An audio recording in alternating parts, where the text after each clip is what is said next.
Otodini Jesu. Tata wakankana. N'oge olileanya onye nzọpụta afọ nke abụọ n'arọ ụka Igbo Catholic Community ji obi aṅụrị ekele ezinụlọ anyị niile na ndị ọbịa niile nọ n'ime ụlọ ụka anụnwa tata na ndị niile nọ ebe dị iche iche n'akụkụ ụwa niile.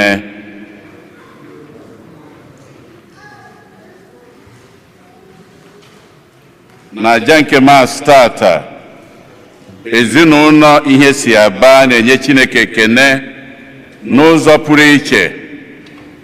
Oge ugbu a, Polycarp na Josephine ihe si aba na-eme mmemme ilota ọgụ arọ 25 45 years ha ji wee bụrụ di na nwunye, wee na-ayọkwa ngọzi Chineke amara ya ka ọ na-abawanye n'ime ha na n'ime ezinụlọ ha. Greg na Skologa Amaka na-enye Chineke ekele maka ịhụnanya ya, na-ayọkwa nchekwabe ya na odudu ya n'isi ezinụlọ ha.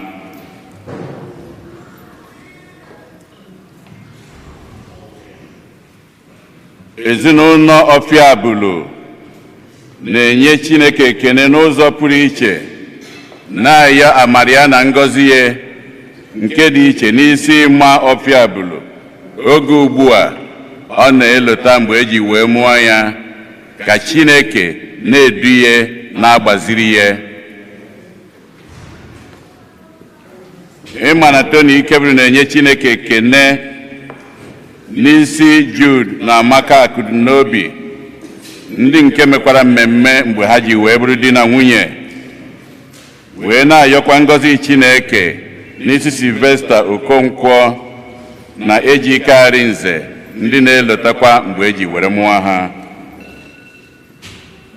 Greg na Skologa Amaka na-enye Chineke ekele, na-ayọ ngọzi dị iche na amara ya n'isi CY na Megi Omeakụ, ndị oge ugbu a n'ụwa ha na-emekwa ilotakwa mgbe ha ji wee bụrụ di na nwunye wedding anniversary.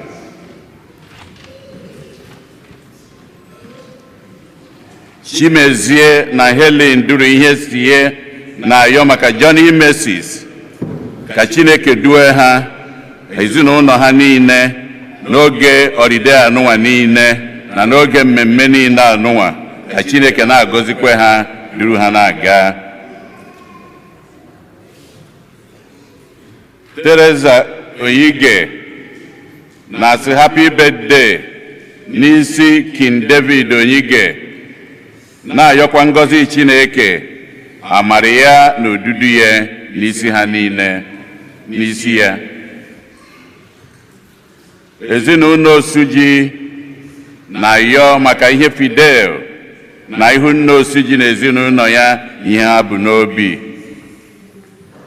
Philomela Chinyere Ọpara na-ayọ ka amara Chineke ngọzi ya dị ebube ka ọ bịa n'isi Fidelia Ọkpala Ugo, ụmụ ya na ụmụ ya, ka Chineke na-agọzi ha na-edu ha.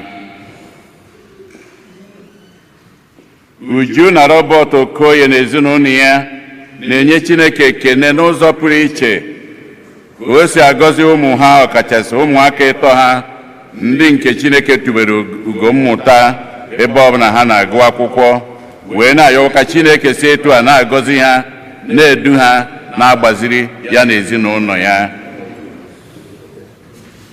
Helen Ebuniwe na-ayọ ka Chineke tinyekwa ndụ n'ime ndụ n'isi Sister Perpetua Ezekwuike. Oge ugbu a ọ na-elota mgbe eji were mụọ ya. Greg na Skologa Amaka na-asịkwa happy birthday, na-ayọ ngọzi ya niile n'ihe Jude Nnadi Junior na Judith Nnadi ihe ha bụ n'obi, wee na-ekenekwa ha n'ụzọ pụrụ iche oge ugbu a ha na-elota mgbe eji were mụọ ha. Ngozi Ezike na ezinụlọ ya na-enye Chineke ekene n'isi Cynthia Ezike na Chinalụ Ezike ndị nke na-elote mgbe eji were mụọ ha, wee na-ayọkwa amara Chineke, odudu ya na nchekwaba ya n'isi ha.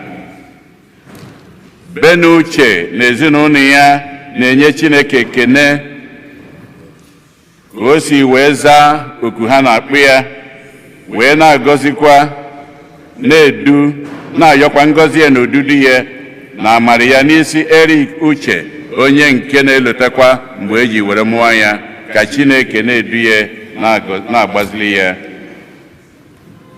Ken na Okechukwu onye jiji na-ayọ maka mkpụrụ obi. Mark Teresa onye jiji. Ezinụlọ Oge Oke na Ejike na-ayọ maka mkpụrụ obi. Luke Sunday Ejike. Emmanuel Obiora na ezinụlọ ya na-ayọ maka mkpụrụ obi. Edwin Ọkpalugo. Ụkamaka Vera Ikechukwu. Monsignor Matthew Obiukwu. Father Augustine Ututo. Ben na Barbara Amade na ezinụlọ ya na-ayọ maka mkpụrụ obi. Chukwuka Dibia Ojima. Ezinụlọ Ọba na-ayọ maka mkpụrụ obi. Teresa Nwadinume Ọba. Fidel na Ihunne Osuji na-ayọ maka mkpụrụ obi. Elizabeth Duru na Felicia Osuji. Ezinụlọ Emenogu na-ayọ maka mkpụrụ obi. Okenze Kevin Chima Emenogu. Ndị Prayer Line na parish anyị na-ayọ maka mkpụrụ obi. Celestine Ebe Egbulem.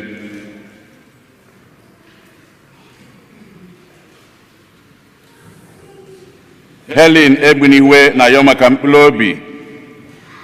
Edwin Nnanyelugo Ibe. Ngozi Ezike na ezinụlọ ya na-ayọ maka mkpụrụ obi. Angelina Nwagba, Susanna Nwagba, Chijioke Nwagba, Ifeanyi Nwankwọ na Godfrey Ezike. Ka mkpụrụ obi ndị a niile nwụrụ anwụ anyị kpọpụtalụ, ka mkpụrụ obi ndị niile kwenụ gara aga. Onye isi nchụaja na aja nke maasị anyị tata bụ ụkọchukwu Jude Uche. Kịta ka anyị were aṅụrị na okwukwe tiekọta ọnụ na ukwe. Ukwe mbata number 502, O come Emmanuel.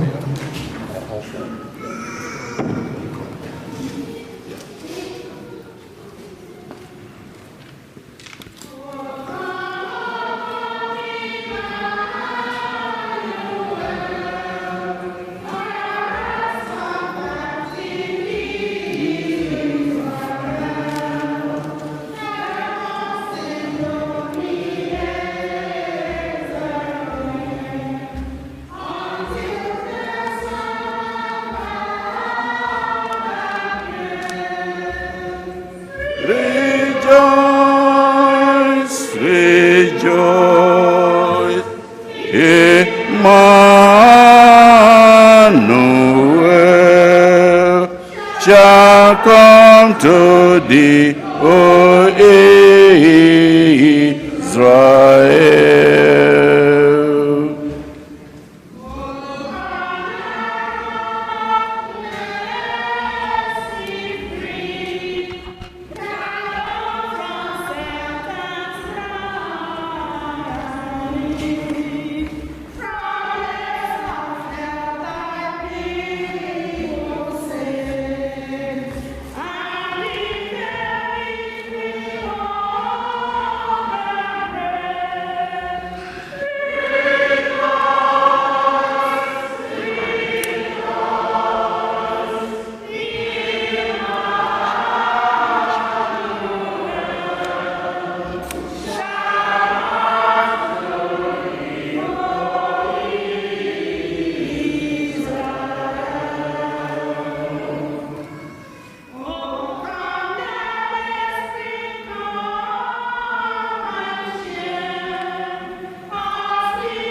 Imenigo.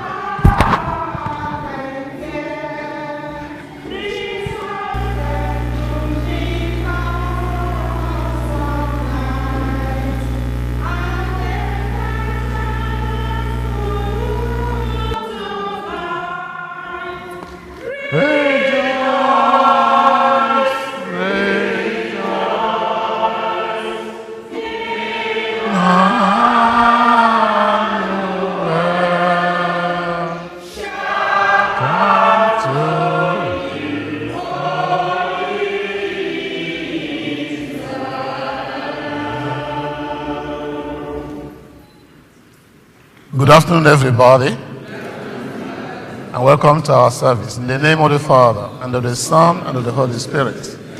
The grace of our Lord Jesus Christ, the love of God, and the fellowship of the Holy Spirit be with you all. Christmas Rona, Odaigo Adanya, Kaine Mewo, Okankino, Noge Advent. Mana ihe niile agụrụ anyị na-agụ anyị today wu na-akwado anyị maka nnabata nke onye nwe anyị Jesu Kristi. Gbaa mbọ ka ige ntị ọfụma na ihe ọgụgụ maka na ihe ọgụgụ a na-agụrụ anyị. For me today, for the first time in my life, I saw something different from what I used to say or what I used to do. I want you to think about it. We are preparing for Christmas. You know, it's to understand that Chineke na-abịa agbara ya odibo. Ọ ha na-agbara Chineke odibo. Have you heard that before? Chineke bịa ga-agbara ya odibo. Ọ ha na-agbara ya odibo. Ndị ghọta ya ọfụma, ị ga-aghọta ihe Advent, ị ga-aghọta ihe Christmas pụtara. Na Chineke na-abịa agbara ya odibo. Ọ ha na-agbara ya odibo. Mgbe niile anyị na-agba mbọ ikekwe ka anyị chọọ ka a ga-asị na ọ bụ ihe anyị metere ka anyị ji wụrụ nwa nke Chineke, mana anyị agaghị echeta na ọ bụ Chineke na onwe ya tinyere anyị ihe ndị already na mmụọ anyị wee nwee ike na-arụ ọrụ na-enwe mmasị, the desire to be children of God. Pay attention to the readings today. Ụmụnna, ka anyị kwado onwe anyị nke ọma maka nnukwu eme nke Eucharistia site n'ikwupụta njọ anyị. Ekwupụta ngwa Chineke jike niile.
Ka Chineke jike niile meela anyị ebere, gbaghara anyị njọ anyị, duru anyị na ndụ ebe ebe.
anyị rịọ rịrịọ.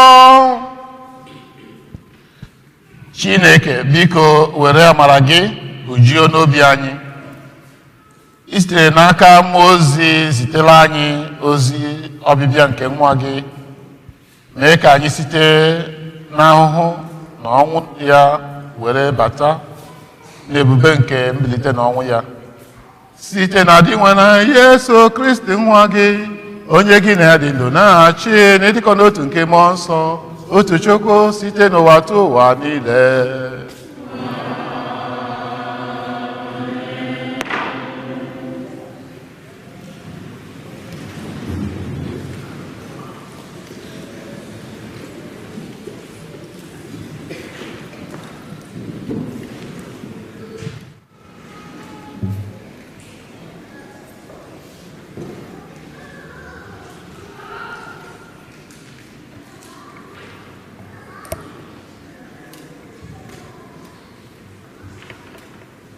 Ihe ọgụ eweta n'akwụkwọ abụọ nke Samuel. Mgbe eze David biri n'obi ya, Onyenwe anyị mere ka ume ruo ya ala, ka ndị iro gbara ya gburugburu bịarakwa inye ya nsogbu ọbụla. Mgbe ahụ ka ọ gwara onye amụma Netan sị, ị hụla, ebi n'ụlọ Teda, ma igbe ọgbụgba ndụ nke Onyenwe anyị bi n'ime mkpumkpu. Netan wee zaa eze sị, gaa mee uche gị n'ihi na Chineke nọnyere gị. N'abalị ahụ ka Chineke ziri Netan ozi sị ya, gaa gwa nwaodibo David sị, lee ihe Onyenwe anyị kwuru, ọ bụ gị ga-ewuru m ụlọ m ga-ebi na ya. Ọ bụ m kpọpụtara gị n'ogige atụrụ ebe ị na-azụ igwe atụrụ, ka ị bụrụ ọchịagha nke ndị nke mbụ Izrel. Anọnyere m gị ebe ọbụla ị gara. Ebibiela m ndị iro gị niile n'ihu gị.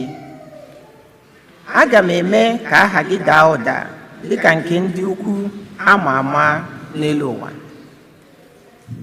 Aga m edokwara ndị nke m Izrel ebe ga-abụ nke ha. Aga m akụnye ha ka ha wee biri n'ala ha, gharakwa inwe nsogbu ọbụla.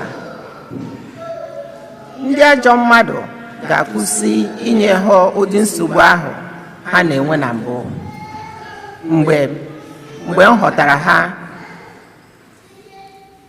Mgbe m họpụtara ha ndị ikpe na-elekwa ha anya. Aga m eme ka izuoru ndị iro gị niile ike. Onyenwe anyị na-egosikwa gị na ya ga-eyiwere gị ụlọ gị. Ụlọ gị na alaeze gị ga-adịgide n'ihu m ruo mgbe ebighị ebi. Oche eze gị ga-akwụrụ chịm ruo mgbe ebighị ebi. Okwu nke osite bụ ụwa. Abụ ọma na azịza ya ga-aza abụ. Onyenwe anyị, aga m ekwu ukwe nke ịhụnanya gị ruo mgbe ebighị ebi.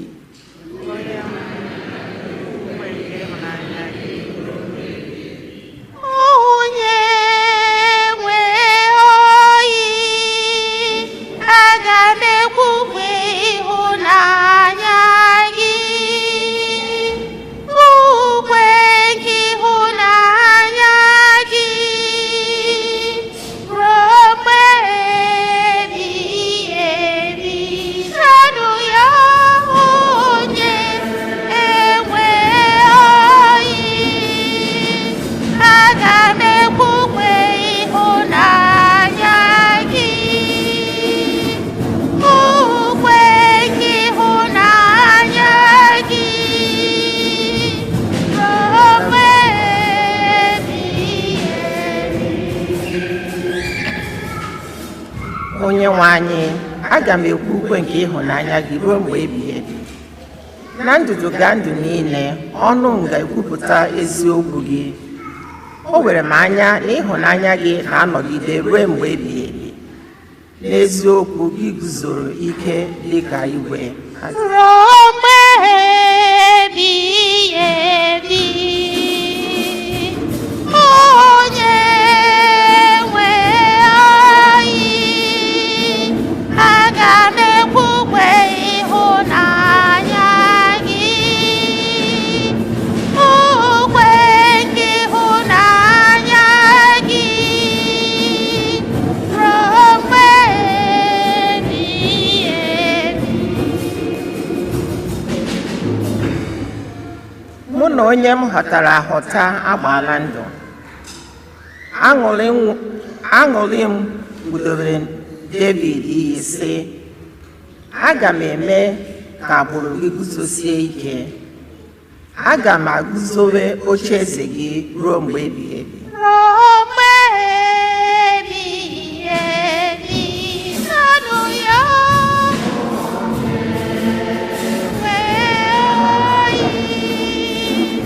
aga m ekwukwe ịhụnanya gị, ukwe nke ịhụnanya gị ruo mgbe ebighị ebi. Ọ ga-asị m, ị bụ nna m, Chineke m, nkume m na onye nzọpụta m. Aga m ahụ ya n'anya mgbe niile. Ọgbụgba ndụ mụ na ya ga-eguzosi ike. Ruo mgbe ebighị ebi. Onye nwe anyị, aga m ekwukwe ịhụnanya gị, kwe ukwe nke ịhụnanya gị ruo mgbe ebighị ebi.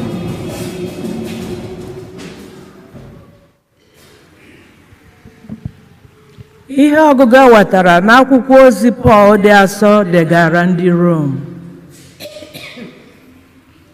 Ka anyị nyenụ Chineke otito, n'ihi na ọ pụrụ ime ka unu guzosie ike n'okwukwe, dịka ozi ọma Jesu Kristi nke m na-ekwusa si dị,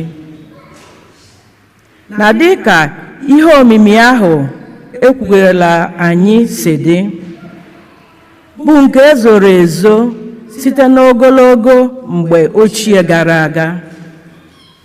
Ma ugbu a, Chineke ekwugheela ya. O sitekwara n'ihe ndị amụma dere n'akwụkwọ mee ka mba niile mara ya. Chineke ahụ dị ebighị ebi kpughere nke a dịka iwu ya si dị, ka ụmụ mmadụ wee mụta irubere Chineke isi site n'okwukwe ha nwere na Kristi. Ya mere, ka otito niile dịrị Chineke, onye naanị ya mazuru ihe niile, site na Jesu Kristi ruo mgbe niile ebighị ebi. Amen. Okwu nke osebụla ụwa.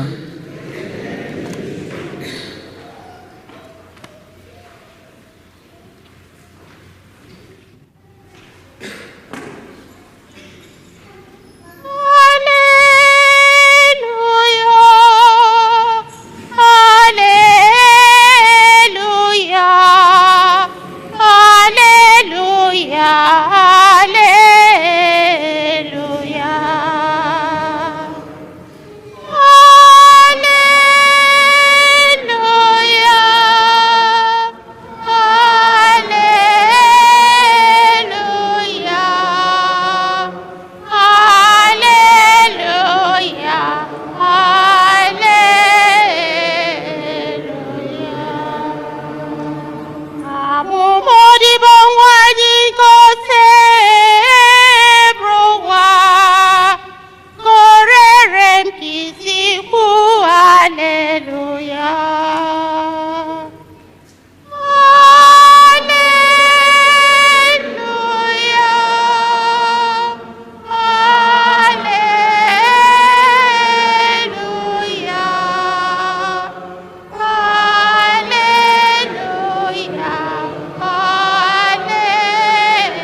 nwe anyị nọnyelu unu.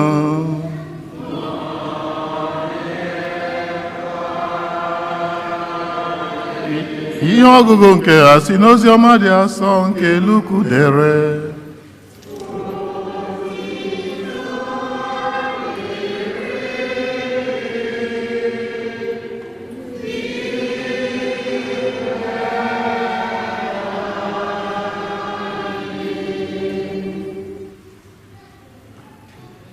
N'ọnwa nke isii, Chineke zigara mmụọ ozi ya Gabriel ka o wee jee obodo ukwu dị n'ala Galili a na-akpọ Nazareth. Ọ bụ ka o jekwuru nwa agbọghọ na-amaghị nwoke, onye na ikwu na ibe kwekọrịtara na otu nwoke a na-akpọ Josef, nke si n'agbụrụ eze David pụta, ga-alụ ya. Aha nwa agbọghọ ahụ bụ Maria.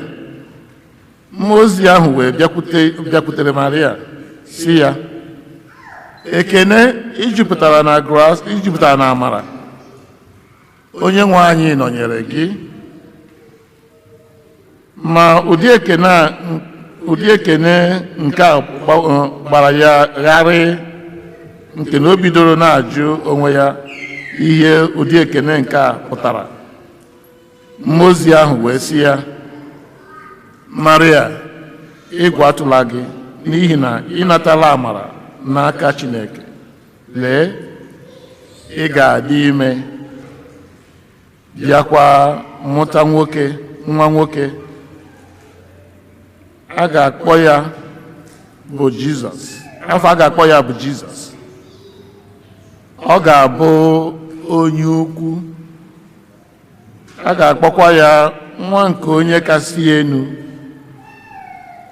Onye nwe anyị Chineke ga-eme ka ọ bụrụ eze dịka nna ya ochie bụ David. Ọ ga-abụrụ agbọrọ Jekọb eze ruo mgbe ebighị ebi. Ọchịchị ya agaghị enwe ọgwụgwụ. Maria wee jụọ mmụọ ozi ahụ sị, olee otu ihe a ga-esi eme ebe m bụ nwa agbọghọ na-amaghị nwoke? Ma mmụọ ozi ahụ zara ya sị, mmụọ nsọ ga-abịakwasa gị, ike onye kasị elu ga-ekpuchikwa gị. N'ihi nke a ga-akpọ nwa ahụ ị ga-amụ onye nsọ na nwa Chineke. Lee, nwanne gị bụ Elizabeth dị ime nwa nwoke na-agadi ya. Onye ahụ ndị mmadụ na-akpọ nwaanyị aga dị ime ọnwa isii, n'ihi na ọ dịghị ihe karịrị Chineke omume. Maria wee sị ya, lee, abụ m odibo nwaanyị nke osepụ ụwa.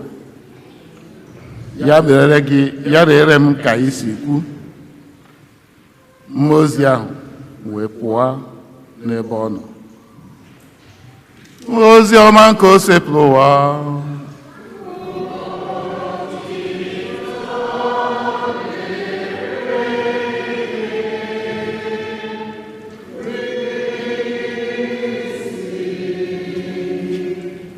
Ka anyị si n'ozi ọma anyị na-enweta mgbaghara njọ.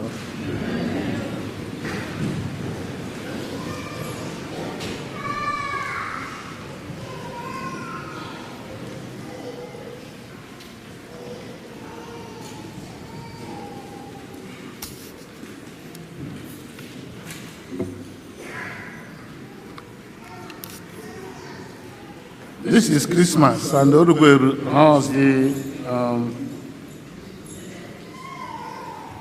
ozi ihe na-aga ihe a na-eme na ewu ihe dị n'ahụ m na ọtụtụ n'ime anyị lara ụlọ. Ime mgbe a na-eji asị akụrụ ụlọ, ọwasị akụrụ ụlọ, so ịmago ọkụ ebe o si, so alago ha ka ngwa ebe ha si, ịghọtago. so anyị na-ekpere ha ekpere iji ọma ka Chineke chedo ha zuru ha ruo n'ụlọ dughachikwa ha azụ maka na anyị ma na ha bụ ndị Igbo ndị be ya anaghị echezi ebe ha si ọkụkọ a na-echezi onye fere odu n'udu mmiri so they will always go home. Will always go home.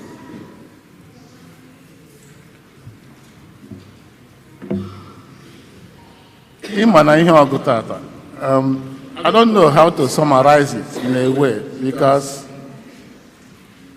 if I go for summary m jee ka nkeziwe ngwa onye dị n'ime taa ya ma and ọ bụrụ we have to go because ama m na onye ọ na-adị na onye ọ na kwapụ ije kwado maka Christmas.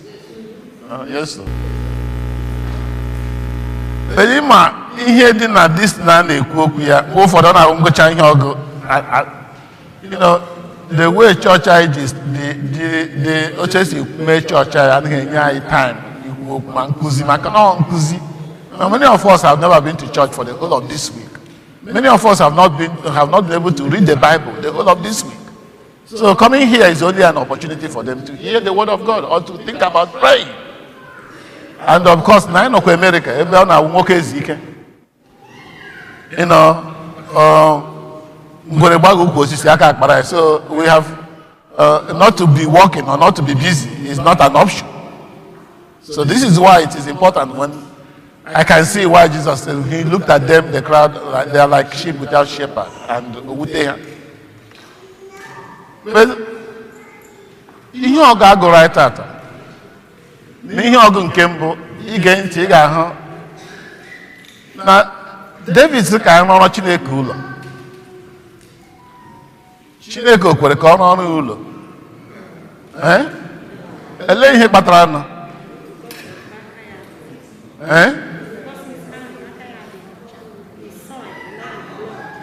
Yeah, man of okay, let's put it this way. Did he reject building the idea of building a house? What did he do? God, what can you check him? Did he reject the idea? Or what did he do exactly? What did he say exactly? Or why did he not allow him to build? Did he reject the idea? Did he reject the idea? That is very important. It's very important. It's key to this reading today. Because people can misinterpret it. He did not reject it. He did not reject the idea. He accepted the idea. Come on, also no book ya happen. Ya no ya wa game again. Arụrụ ụlọ and o kwuru ebe ahụ. E kwuru ya n'oge na m ga-egwuru m ụlọ.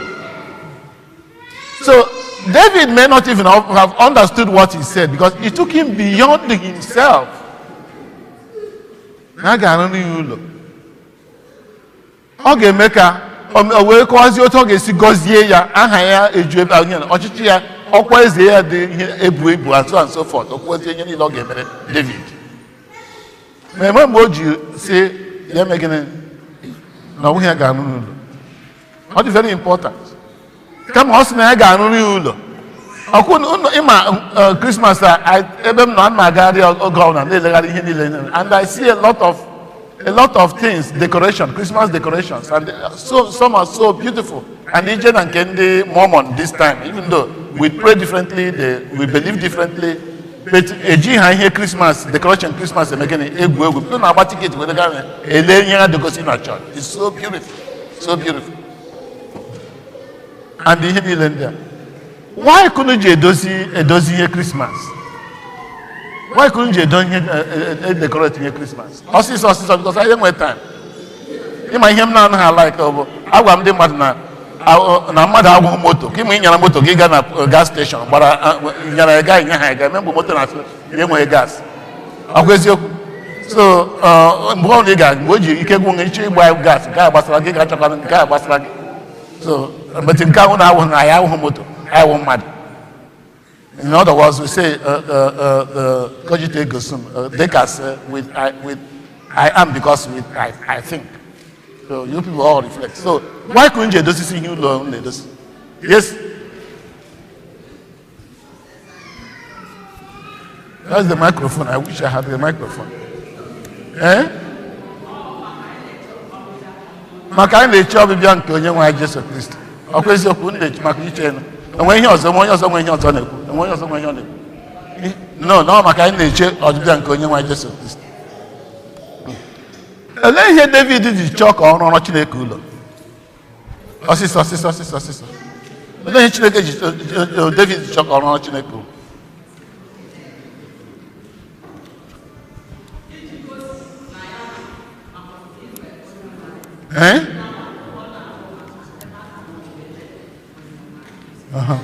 Okay. Ebe a ga-anọ na worship onye nwe anyị, ya. Good. N'ọgbụgba ndụ.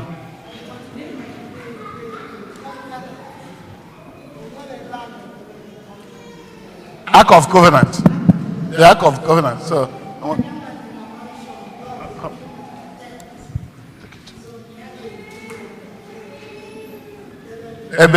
Ark of Covenant. Yeah. I'm happy, and yeah. David, ọ fụrụ na ebe a nọ aya bili ụlọ dị nnukwu mara mma, ya sị ebe Chineke bi adịghị like that, na ya ga-achọ ka ịrụ ọrụ ya ụlọ ga-adị befitting for him, a ga-eji mara na ebe ọ Chineke ka ọ arụ ụlọ dị big for David, mana God agwa ya na aka ya ogbuole tụtụ mmadụ ọbara dị ya n'aka, mana a ga-eme God nabara ya, mana ọ sị na nwa ya ga-arụrụ ya ụlọ. Praise God. Good, thank you. Praise the Lord. How do you see David arụrụla ya ụlọ? David bụ onye ọkpọpụtara maka ije agha, aka ya jupụtara n'ọbara, ọchọ ka o jiri aka ọbara wee rụọrọ ya ụlọ, maka wee bụ n'uche o ji wee kpọpụta ya, wee sị na ọnwa ya ga-arụzi ya. Olee ihe David ji chọọ ịrụ Chineke ụlọ? Onye kwuru ihe? Yeah.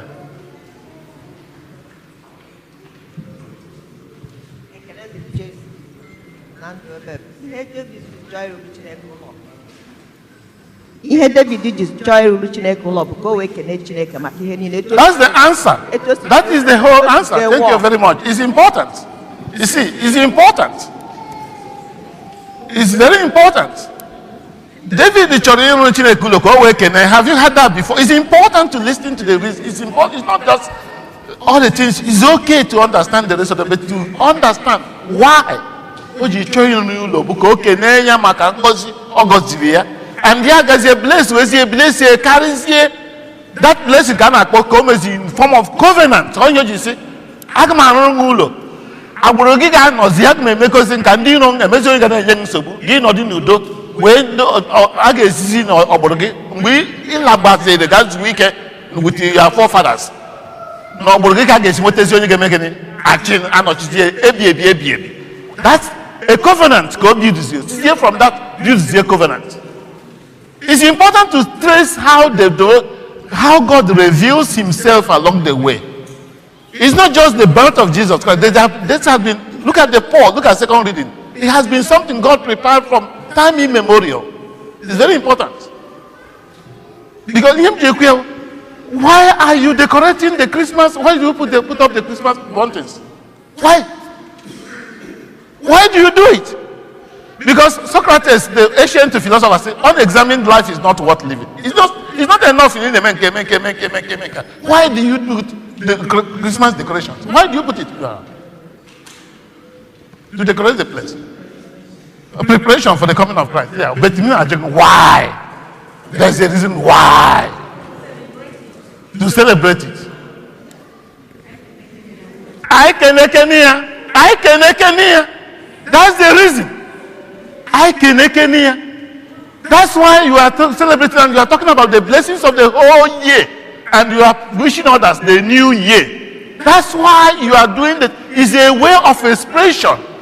When you are putting up those things and so on, you recognize you are trying to thank God for all his blessings for the year.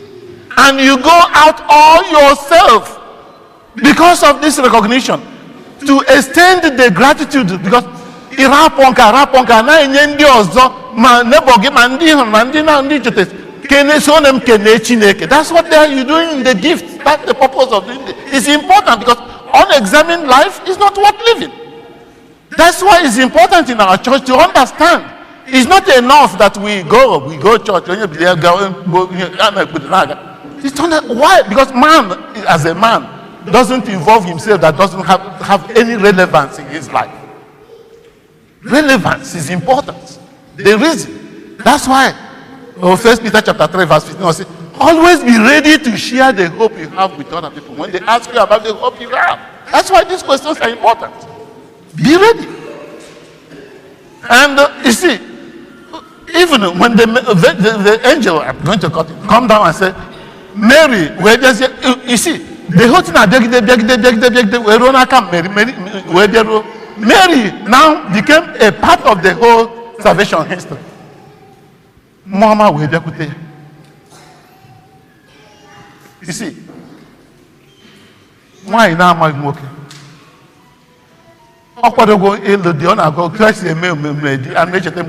those days, and they married girls and so on and so forth.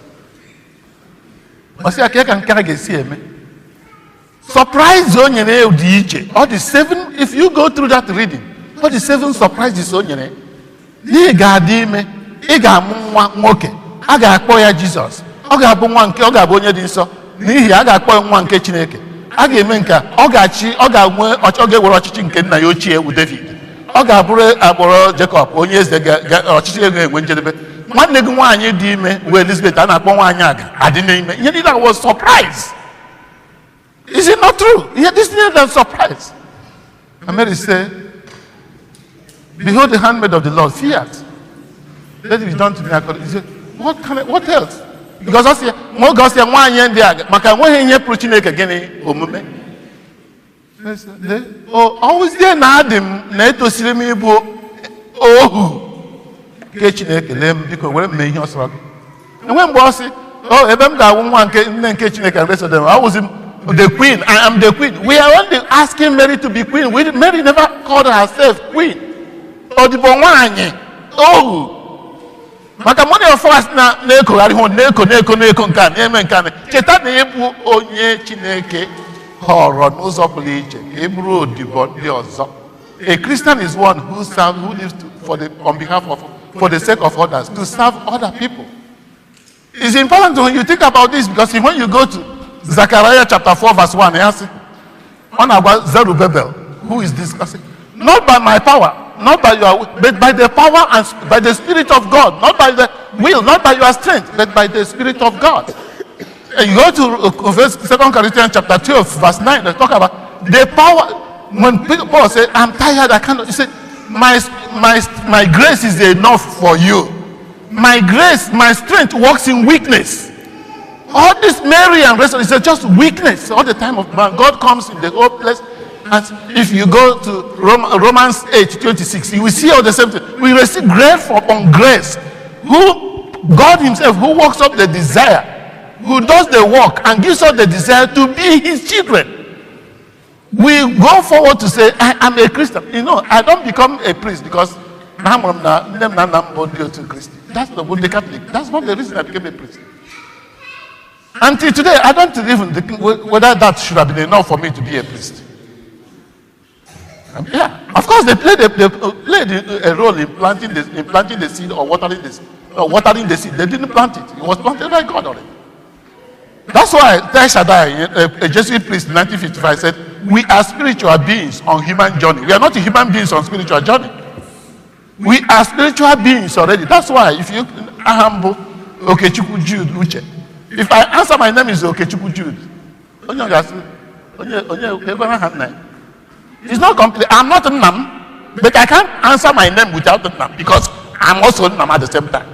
Psalm 53, we are God, children of God, we are daughters and sons of God, therefore we are gods ourselves. Yeah, if you go there, look at that 8:28 and go to 1 John 1:16, you take the grace God is by God's power. Or go to what you call it, maybe Philippians 3:13-18, you see it. It's the strength God has put in us. That's why. It's God who is serving us by coming to be our servants, by giving us Jesus Christ, who died on our behalf, who came, taught us how to worship God. You understand me? Assumed our nature, Philippians 1, though he was in the form of God, Jesus did not account equality with God a thing to be grasped. He emptied himself. Even Mary couldn't understand it, but he couldn't understand what was happening. But he said, if this happened to Elizabeth, at her old age, because I was because it is very important to understand that it is God who is working this in us, not because I will watch because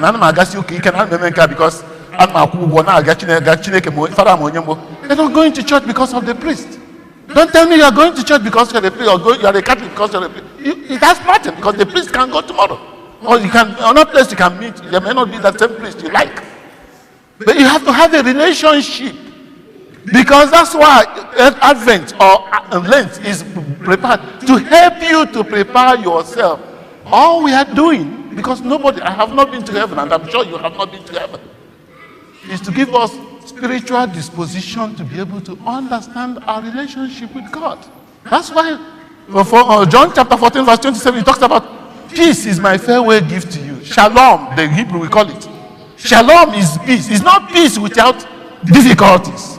That's why I come back to Corinthians 12:9. My strength is enough for you. It's not peace without, but it's a relationship. Relationship with God. This spiritual disposition that enables us to even to be happy. That last Sunday we had Gaudete Sunday. Gaudete Sunday is we are rejoicing, because we are happy that despite the messy world, despite the confused world, despite our struggles, despite our challenges, we have reason to believe because we are in relationship with God. We are in relationship with God. God's grace, as Romans talked about, is God has given us grace upon grace by His Spirit, by His power, not by our might, not by our money. In other words, God does not care about our skills and the treasure. If you go back to Corinthians chapter 12, 1-5, it talks about the gifts of God for the community. Each of us God has something for you to use. That's why whatever you are doing, just at that same time, understanding that it is God's name. You are doing it in the name of God. That's why Paul reminded us, who are baptized in the sufferings of Christ, Romans 5:6-5, with us to share His resurrection. Matthew 11:25-30, it talks about, come to me, all you who labor and find life burdensome, and I will refresh you. Take my yoke upon your shoulders and learn from me, for I am gentle and humble of heart, and you will find rest for your souls. It is incredibly large, tempting to understand why we are Christian, why I'm a Catholic. Why I'm a Catholic? Your presence, your service, whatever you do, dedicate it to God. That's the only gate you're going to get. So today, two things. I'll cut it off and say, two things I want to leave before you go. One, Mary was courageous. Always remember to serve God. Not because of what people are saying, but because of what you know to be the right thing. Courage. That's why Mary said, behold the handmaid of the Lord. She was betrothed. She wasn't married. She didn't know what she was talking about. But she understood that this is opportunity for her to serve God. Whatever you are doing, that's an opportunity to serve God. Utilize that opportunity. Don't miss it. Secondly, you need to understand that you have to embrace your existence and all that is in it. Don't tell me, young boys and young girls, that are going to smoke by smoking or by drinking and by doing this. Those things are totally nonsense, and you are destroying yourselves. You need to listen to the reason of why you are who you are. What is your own mission? Find what God has prepared for you and take it up. It's a challenge always. You cannot get rid of it by drinking, by whatever form you think, or drugs or whatever you think, and want to feel. That is a way to forget. Remember, struggle is our life. If you stop struggling, we and I stop struggling, we have no reason to live. You don't struggle if you don't have hope. That's why for the whole year they spent it. They now go home to say, I'm still alive and this is what I came back with. That's who we are. Struggle is our life. It's an animator, not a depressor. We can't run away from our responsibilities or challenges of life. So the second one is that you have to embrace what you are, that moment, what you have at this moment, and always dedicate it to God, not by your power, but by the Spirit of God. If you understand that, you can see Jesus came and taught us how to live. Why? That's why He was born of the Virgin Mary. enwere nwata na-arịa kansa obere nwata ọ na-achọ ịla wee gaa bido chemo treatment wee gasị akpụsị ya isi because isi ya na-ada wee isi ya fọlụ ya aga school o wee principal mana ọ na-alọghachi school teacher ya mana ọ na-alọghachi school elewe anya amaghị ha ruo mgbe ọ ga-ala school nne try okpu nke ya try nke a ka o wee kpuchie ka o wee dị ka mmadụ. Eventually they got the best ball so that it is good for them to go. They reached there. Mgbe ọ na-agaruzi na school o wee hụ from headmaster to all the teachers, the principal, to all the class, her classmates and the teacher of the class, all of them police. Ha nọ dịzie egwu na-atị ya na ama ihe ha ga-eji ya na ha ga-asị na isi ya lee na chịrị ọchị. Ọ dịzie ha na-ebe akwa ha na-achị ọchị because it was a surprise. That's what Jesus did. God coming to be like is to identify yourself, to understand you. I know what you are doing. I did it myself, and you can do it. You can do it. May God bless you. In the name of the Father, the Son, and the Holy Spirit.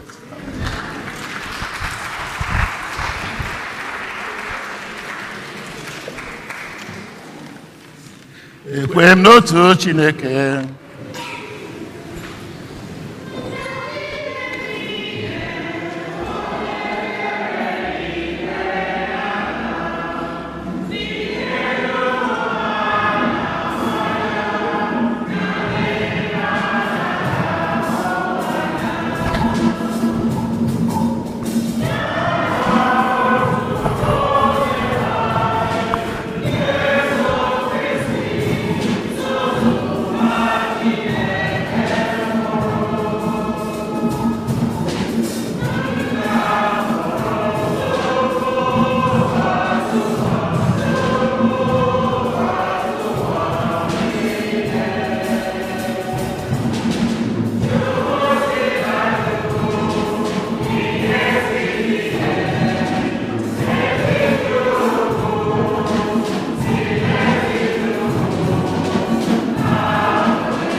ezi nwanne m na Chineke anyị hụrụ gị n'anya rinne.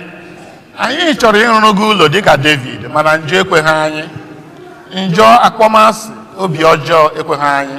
Anyị chọrọ ka anyị were ebe anyị mee nja ebe a ga-amụ nwa gị Jesu, ịbịa yie anyị na ihe niile belụsọ ime njọ. Biko anyị na-ayọ gị ugbu a maka nsogbu anyị dị iche iche. Nsogbu anyị ka nọkwa, mana anyị maka ịhụnanya gị na ntụkwasị obi anyị nwere n'ebe ị nọ. Anyị ma na ị ga-enyere anyị aka n'afụfụ anyị na ngabiga anyị n'ụwa nke a. Biko ka anyị were n'ugbu a wee bukọta nsogbu anyị niile bunye ya n'aka, wee yọkwazie ka o nyere anyị ka ọ bịa zọpụta ụwa anyị na-ada ada, ụwa anyị obi ọjọọ jupụtara n'ime ya. Anyị na-echeta maka ndị ụwa na-atụ n'ọnụ, ndị na-enweghị ebe ha na-aga, ndị na-enweghị ndị ikwu na ibe, ka amara nke anyị na-eme n'afọ ọnụnwa rutekwa ha nso. Zitere anyị amara, tụkwasị ya ngọzi. Chineke biko nna, zitere anyị amara. Tụkwasị ya ngọzi. Chineke biko nna, zitere anyị amara. Maka ndị nke Chineke n'ụwa niile, ka anyị na-enwe ezi agụụ ịchọta Kristi na ndụ anyị, ọkacha n'oge anyị na-echeta ọmụmụ nke onye nzọpụta anyị. Anyị ayọ gị. Ezinna biko nna, zitere anyị amara. Tụkwasị ya ngọzi. Chineke biko nna, zitere anyị Maka ndị ọchịchị dị iche iche na mba anyị bụ Amerịka na Naịjirịa, ka Chineke na-eduzi ma na-agọzi ha n'ije ozi ha. Anyị ayọ gị. Eze ndị eze biko nna, zitere anyị amara. Tụkwasị ya ngọzi. Chineke biko nna, zitere anyị amara. Maka ndị nọ n'agbụ dị iche iche na-achọ ụzọ nke mgbapụta, ka Chineke nye ha ezi ọgwụgwọ nsọ, duzie ha n'ụzọ, nye ha ezi nzọpụta, nye ha udo ga-adịgide ruo mgbe ebighị ebi. Anyị ayọ gị. Onye nwe ụwa biko Ezinna, zitere anyị amara. Tụkwasị ya ngọzi. Chineke biko nna, zitere anyị amara. Maka ndị nọ naanị ha na ndị dara mba n'obi, ka ha na-enweta ịhụnanya, na-emekọrịta ndị otu Kristi na mmekọrịta ndị otu Kristi na ibe ha, ma nwee ozi olileanya na Chineke oge niile. Anyị ayọ gị dị nwa. Onye ebere biko Ezinna, zitere anyị amara. Tụkwasị ya ngọzi. Chineke biko nna, zitere anyị amara.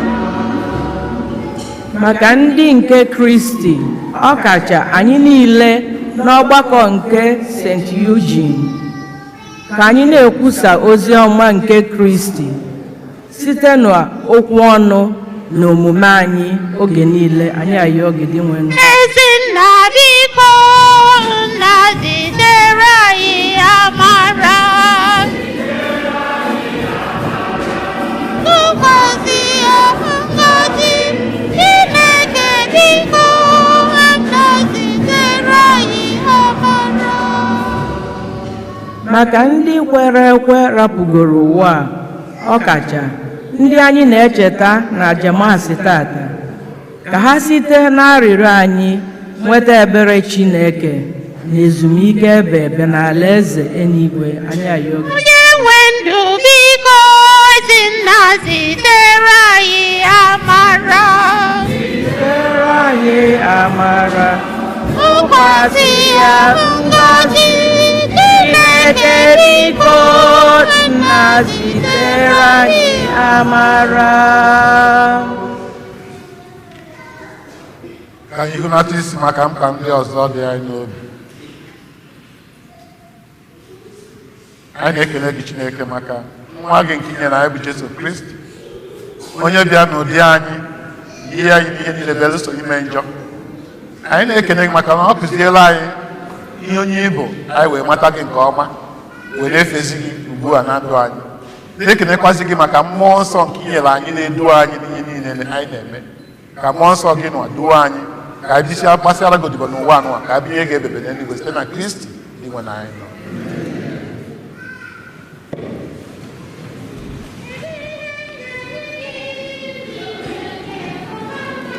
Do you have offer? Do you have possessions? Do they have?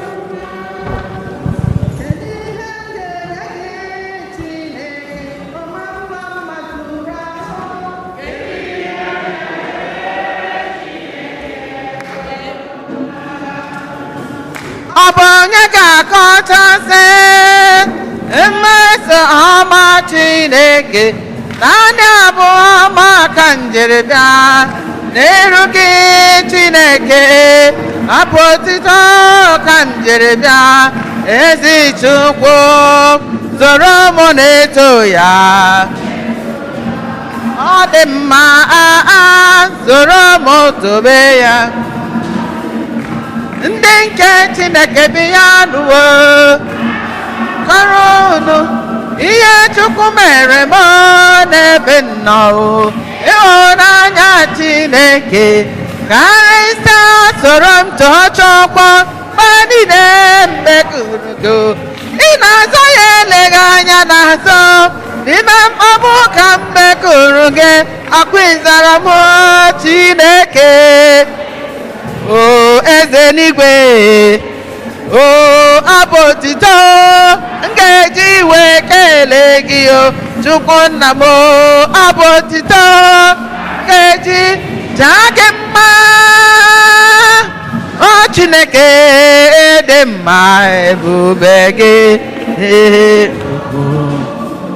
Ihe o mere m, ihe o mere m, ihe ọ na-emere m, ọnụ m apụghị ịkọ ya o. Amara o nyere anyị, arụ ike o nyere anyị, ihe ọ na-emere m, ọnụ ọ bụ ọrịa gwọrọ gị, aka na ụba o nyere gị. Anụ m apụghị ịkọ ya, ya mere ekele na-eto ya, na-eto ya.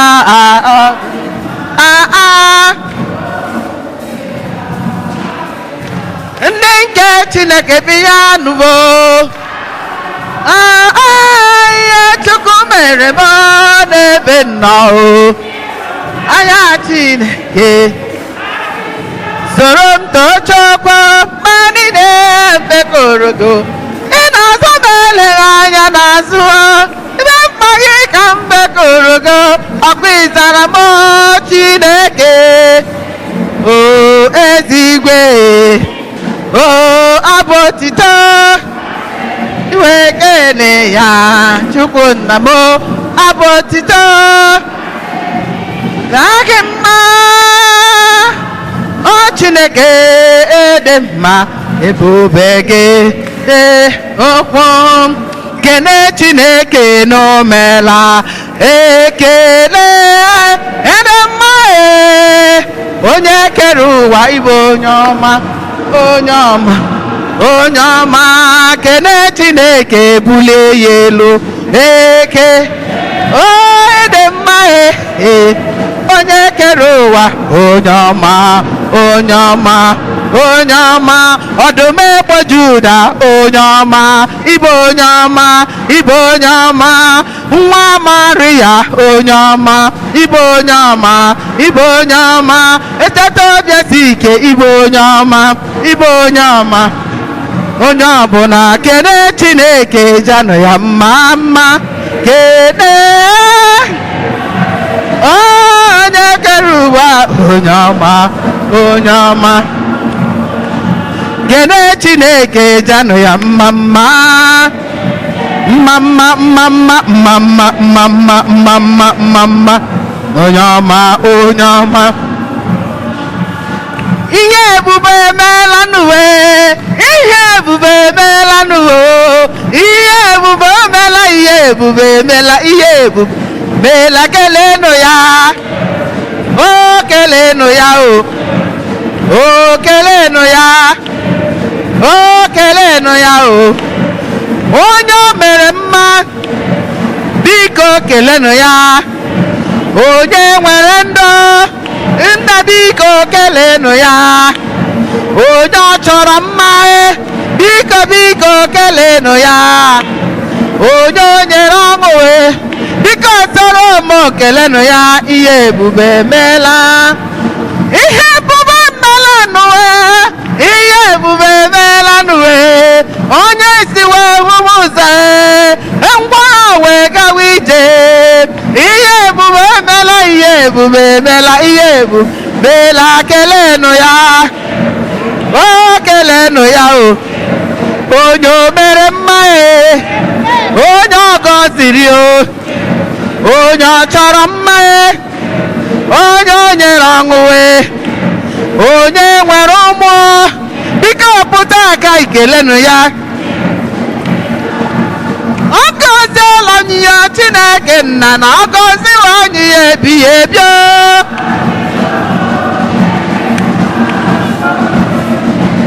Onye nwanyị ọṅụ na onye nwe ụwa nna m, onye nwanyị ọṅụ ebighị ebi.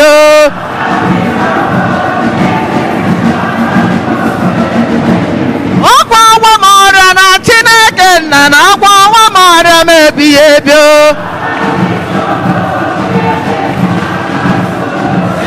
Ezichi m lele, ezichi m lele, ezichi m lele, ezichi m lele, ezichi m lele, ezichi m lele, onye na-eme mma, onye na-enye ike, onye na-enye ọṅụ, onye bụ dike. Ọ gọziri m agọzi, nna ọ gọziri m agọzi, dede m ọ gọziri. Children of God, let us sing hallelujah, sing hallelujah to the Lord three times. Hallelujah, hallelujah, hallelujah, hallelujah, hallelujah, hallelujah, amen, amen, amen. Number 56, 56.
Yoba no monam ka jaminu na chobo ihe ga so chukwu na jike ni na alụ no.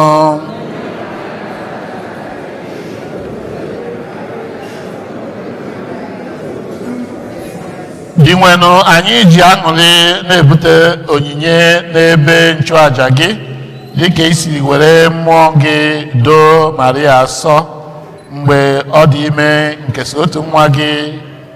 Biko were otu mmụọ ahụ doo onyinye ndị a nsọ site na Kristi dị nwenu anyị nọ.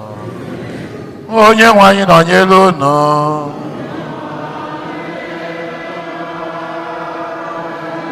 Welite n'obi enu.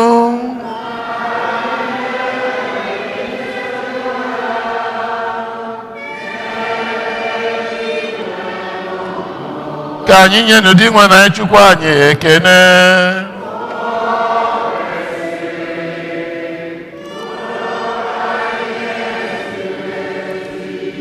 Father, our powerful and ever-living God, we do well always and everywhere to give you thanks through Jesus Christ our Lord.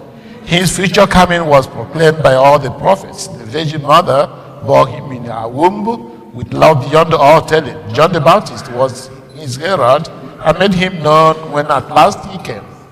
In his love, he has filled us with joy as we prepare to celebrate his birth, so that when he comes, he might find us watching in prayer, our hearts filled with wonder and praise, and so with all the angels and saints. N'ihi nke a anyị na-eso igwe ndị mama niile nke eluigwe na-ekwupụta oge niile na-ekwe. Nsọ nsọ Chukwu dị nsọ, nsọ nsọ. Nsọ Chukwu dị nsọ, o sepụlụ ụwa. Nsọ nsọ Chukwu dị nsọ, igwe ndị agha. Nsọ nsọ Chukwu dị nsọ, ebube gị. Nsọ nsọ Chukwu dị nsọ, jupụtara. Nsọ nsọ Chukwu dị nsọ, n'eluigwe n'ala. Nsọ nsọ Chukwu dị nsọ. Hosanna, Hosanna,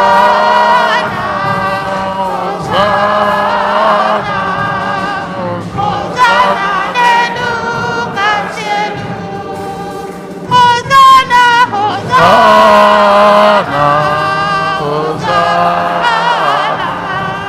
Hosanna n'elu kasị elu. ọ dị ngọzi. Nsọ nsọ Chukwu dị nsọ, onye bịara. Nsọ nsọ Chukwu dị nsọ, na onye nwe anyị. Nsọ nsọ Chukwu dị nsọ. Hosanna,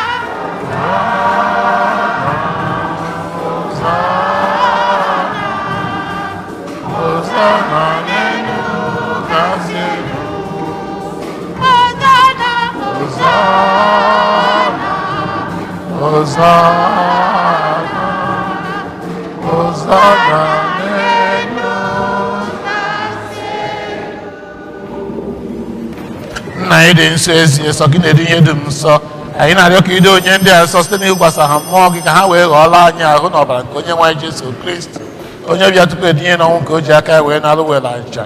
Nye gị ekene na otu onye awaa ya nye ụmụazị ya sị, n'ala nụ m ka rie nri unu niile, nke a bụ ahụ m ka a ga-eduru nye maka unu.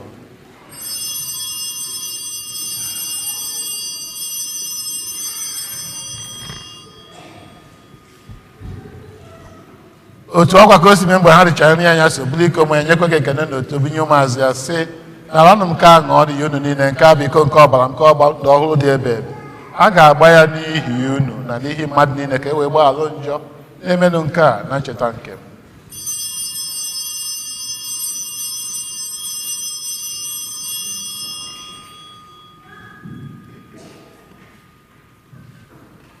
Ka anyị kwupụta n'ife omume nke okwu anyị na-eme ugbu a.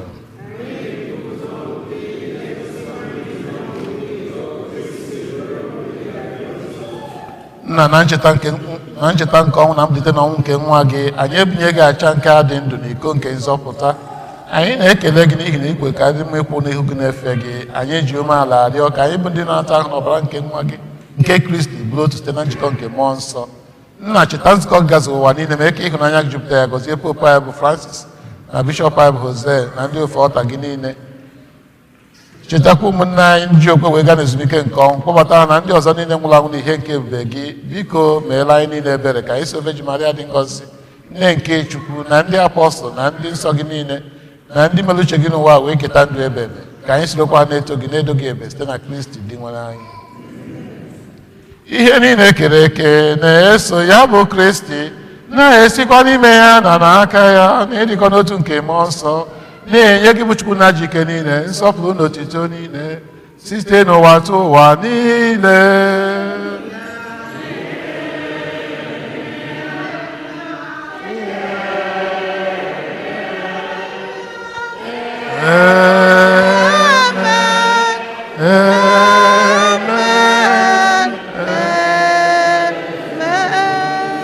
Ụmụnna, ka anyị were ekpere nụ onye zọpụta anyị kụziri anyị wee kpọkuo Chukwu Nna.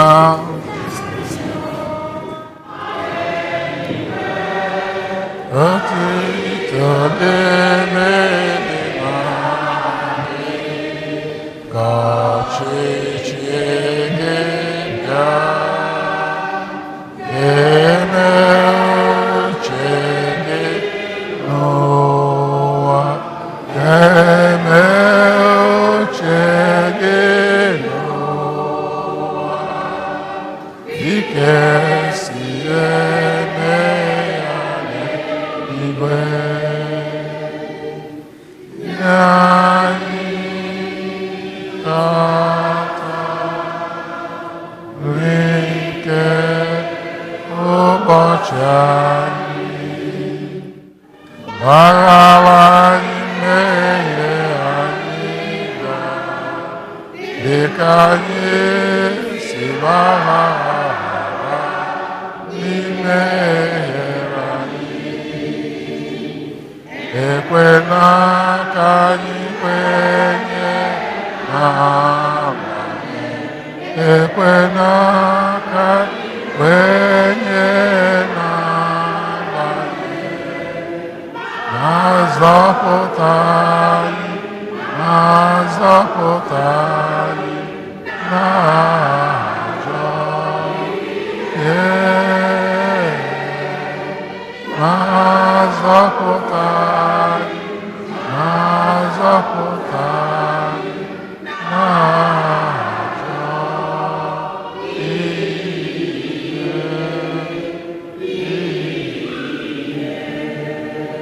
Zọpụta anyị na-arịọ gị, o sepụ ụwa n'ajọ ihe niile. Were ebere, were ebere nye udo n'oge nke anyị, site n'inye aka ebere gị ka zọpụta anyị na njọ oge niile. Anyị were gbalaha nsogbu niile, were nchekwa dị nsọ na-atụ anya maka mbịaghachi nke onye nzọpụta anyị Yesu Kristi.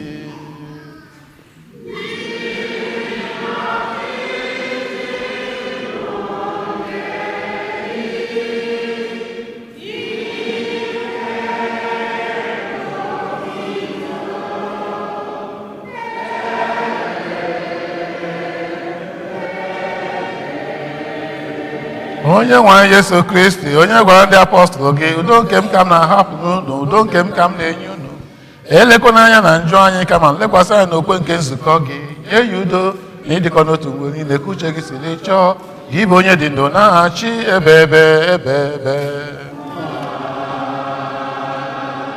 Udo nke o sepụrụ ụwa dịrị unu mgbe niile.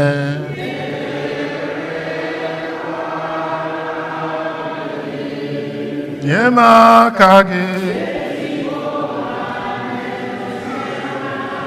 nye m aka gị ezigbo nwanne, nye m kelee brọda gị ezigbo brọda m, ekene sista gị ezigbo sista biko nye m aka gị, o nye m aka gị o nye m aka gị ezigbo nwanne m nye m aka gị.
Nwa atụrụ nke Chukwu na onye na-ekpochapụ njọ nke ụwa ha nwere isi ọma bụ ndị akpọ n'olu nke nwa atụrụ Chineke. Joseph m ka ịbata n'ime obi ka ahụ na ọbara nke Kristi chekwawa anyị wee ruo na ndụ ebighị ebi.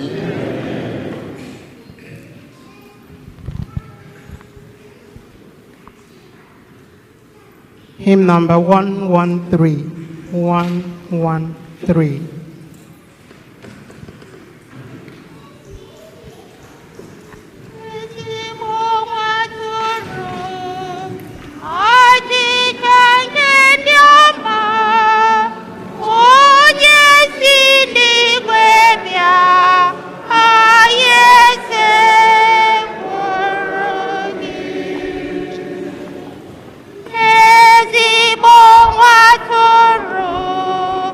I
44, number 44.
Chineke pụrụ ime ihe niile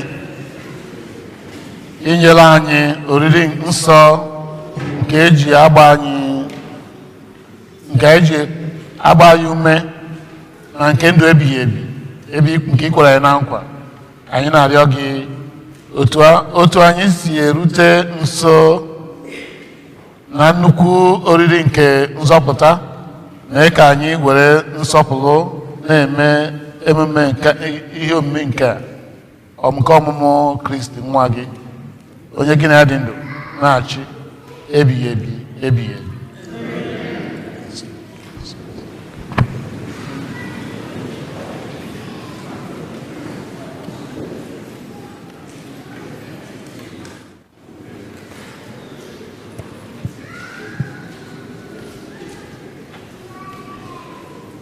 Anyị nwere obere ọkwa onemone.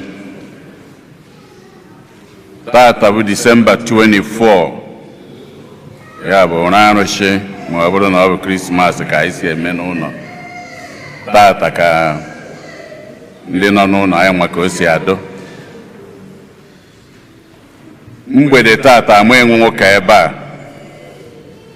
Ịchọ ije ụka mgbede Christmas Eve, mara parish nke dị gị nso, mara ndị nwere na ndị enwero, anyị enwere ya ebe a. Mana echi niile bụ Christmas, a ga-enwekwa maasị ka esi enwe ya dịka ụbọchị ụka. A ga-enwe 8 bilingual, a ga-enwe 10 English, a ga-enwe 12 Igbo. So echi niile maasị ịtọ ga-adụ ka esi eme ya, 8, 10 and 12.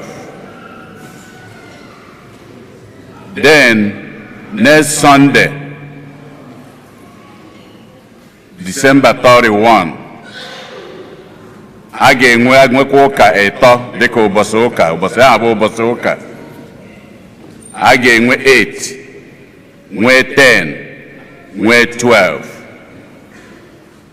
Mana next Sunday 31 anwa ụbọchị ya bụ chifozi ọ bụrụ n'ihi arọ ọfụ ka anyị lote ka anyị si wee mụọ ọkwa n'ụka na-abụọ gara aga.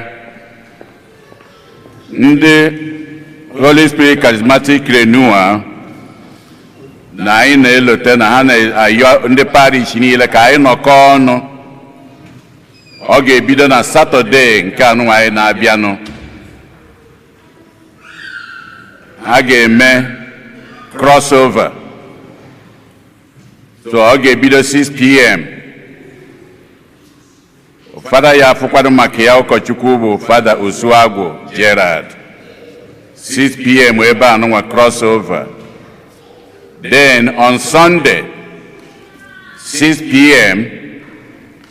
ha ga-emekwa ebidokwa crossover iji wee kenekwa Chineke, were nabatakwa Chineke, wee nabatakwa arọ ọfụ ikenye na arọ nke gwụrụ agwụ nke ha ebidoro ime mmemme na Satọde ụbọchị ụka anwa.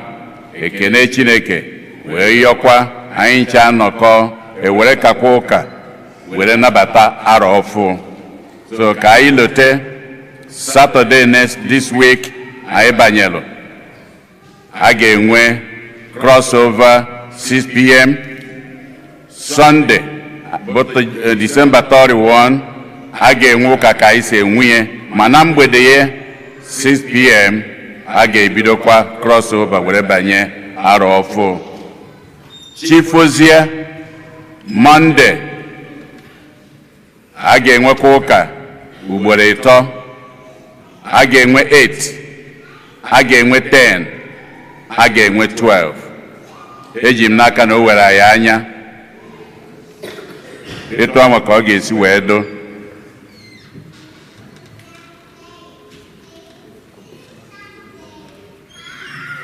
Anyị wee na-asa echi niile ka anyị lotekwa onwe ndị abịa tata anyị afụ na mmasị na-anya n'ụlọ ụka na o jiri too much na o ruo echi anyị eburu oche were bịawa, maka ọ bụ na ga-abịaghị n'oge ya enwetara oche. So ka anyị gbaa mbọ ka anyị bịa n'oge ka anyị were nweta oche echi niile nọ ka o si wee do. Ọtụtụ n'ime anyị jere ụlọ, ndị ka na-eje ka na-ejekwo. Ekpere anyị bụ ebe onye ọbụla na-eje na Chineke ya edu ya dunatakwa onye ọbụla n'udo na ọṅụ. Ọ ka o si wee mee. Ndị tata bụ ụbọchị izu ha na-abịa ụka ebe a ha kwụrụ ọtọ. If today is the first time you are worshiping with us here, please may you stand. Okay, ọgbarakwa aka unu n'anya n'iru. Erika kwọfọ ka anyị si eje ebe ndị be anyị si apụ, ka anyị nwekwara ndị na-abịakwute anyị. Anyị na-ekene unu. First time worshipers with us, you are welcome to worship with us. Anytime you are around, please come back and worship with us. Daalụnụ. Ketazi ana m akpọpụta ọgụ ara abụọ na ise eji wee nụba ọgụ di na nwunye biri ya onye a na-echipụ ka m nọrọ onye a na-echipụ na mma afọ emegide ha na-edie etu o si na wee do 45 years of marriage. Anyị na-akpọpụta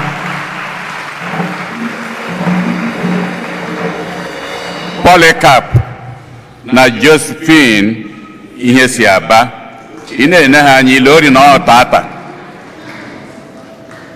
na mkpụrụ njikọ ọnụ anụnwa metala unu niile ụmụaka ụmụ ya ụmụ ka anyị nchapụtaba ndị nke nọ nso 45 years of marriage in the church.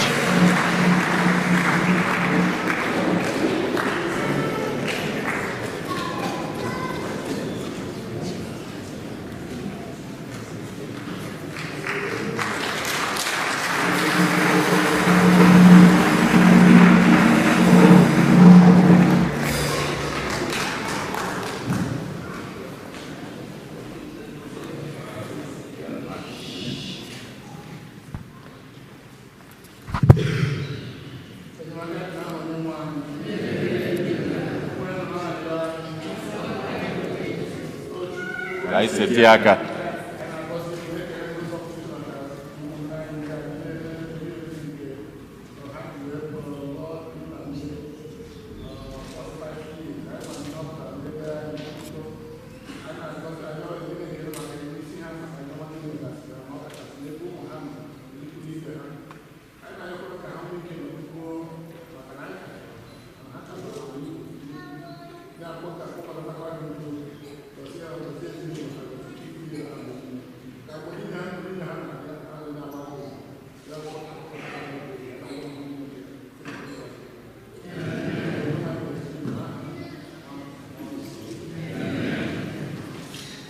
Tụwara ya mama,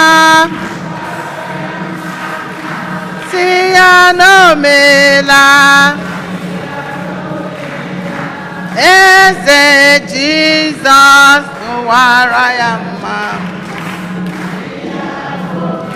ka anyị si ya n'omela o, kene ya n'omela. Eze Jizọs tụwara ya mama, ya n'omela.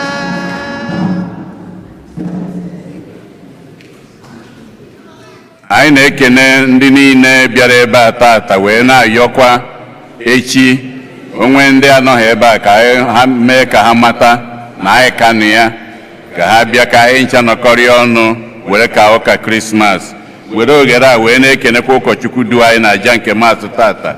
Anyị na-ekene ya rinne Fada Jude Uche. Anyị na-ekene daalụnụ.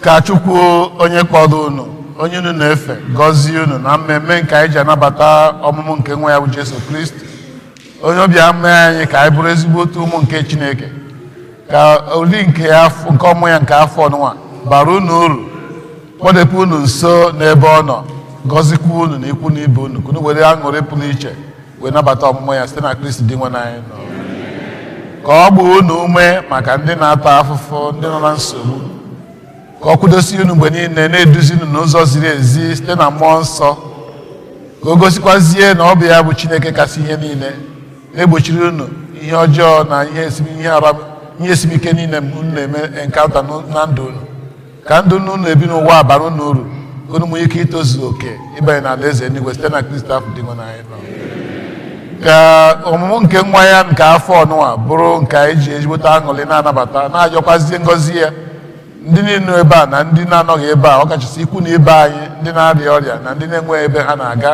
na ndị ha na-anọnye ndị na-anyere ha ka mara nke Chineke rutesie n'isi ezinụlọ anyị n'otu n'otu nye anyị mgbasi ike nke aka na nke mkpụrụ obi maka afọ nke na-abịa site na Kristi dị nwe anyị nọ.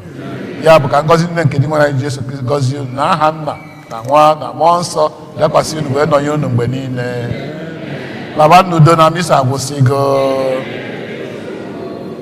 Hymn number 275, 275.